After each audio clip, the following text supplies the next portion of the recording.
पालते हैं कुत्ते तो हो जाए सावधान। कुत्तों को खाना खिलाने पर लगेगा जुर्माना। कुत्ते ने काटा तो मालिक को होगी जेल। कुत्तों को लेकर देश भर में क्यों हो रहा बवाल। पिछले कुछ दिनों से देश भर में आवारा कुत्तों को लेकर बवाल मचा हुआ है।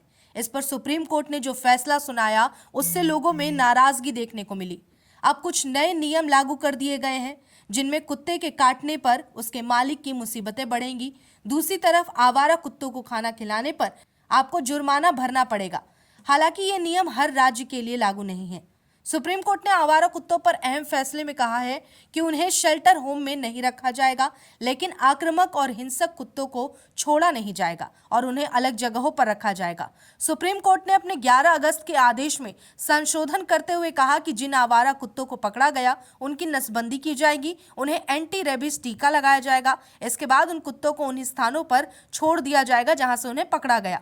आवारा कुत्तों को लेकर नेशनल पॉलिसी बनाई जाएगी जिसे पूरे देश में लागू किया जाएगा। सुप्रीम कोर्ट ने इसे लेकर देश के सभी राज्यों और केंद्र शासित प्रदेशों को नोटिस जारी कर 8 हफ्ते में जवाब भी मांगा है। सुप्रीम कोर्ट ने कहा है कि आवारा कुत्तों को पकड़ने के काम में जो लोग बाधा डालेंगे उनके खिलाफ कानूनी कार्रवाई की जाएगी। सुप्रीम कोर्ट ने कहा कि जो डॉग लवर गैर सरकारी संगठन या याचिकाकर्ता सुप्रीम कोर्ट मामले की सुनवाई में पक्षकार बनना चाहते हैं, उन्हें कार्रवाई में भाग लेने के लिए 25,000 से 2 लाख रुपए तक का भुगतान करना होगा। सुप्रीम कोर्ट ने आगे कहा कि पशु प्रेमी कुत्तों को गोद लेने के लिए एमसीडी के समक्ष आवेदन कर सकते हैं।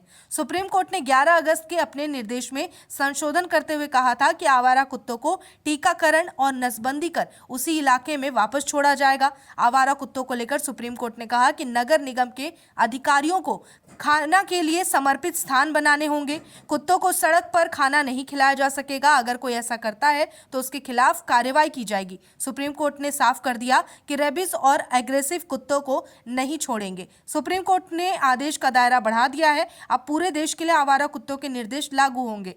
देश की सभी अदालतों में लंबित मामलों को सुप्रीम कोर्ट ट्रांसफर किया जाएगा। सुप्रीम कोर्ट ने कहा कि जो डॉग लवर गैर सरकारी संगठन या याचिकाकर्ता सुप्रीम कोर्ट की सुनवाई में पक्षकार बनना चाहते हैं, उन्हें कुछ रुपए भुगतान के तौर पर देना होगा। वहीं पशु प्रेमी कुत्तों को गोद लेने के लिए एमसीडी के सामने आवेदन कर सकते हैं और ये जिम्मेदारी उनकी होगी कि एक बार गोद लिए गए कुत्तों को दोबारा सड़क पर नहीं छोड़ा जाए। सुप्रीम कोर्ट ने कहा कि आवारा कुत्तों को लेकर नेशनल पॉलिसी बनाई जाएगी। कोर्ट ने आदेश का दायरा बढ़ाते हुए कहा कि अब जो भी निर्देश दिए जाएंगे वो पूरे देश भर में लागू होंगे। बता दें, सुप्रीम कोर्ट में 11 अगस्त 2025 को दिल्ली एनसीआर के आवारा कुत्तों को लेकर शेल्टर होम में रखने का निर्देश पारित किया गया था, जिसके खिलाफ कई याचिकाएं दायर की गई थी। इंडिया गेट पर पशु प्रेमियों ने कोर्ट के इस फैसले के खिलाफ कैंडल मार्च भी निकाला था।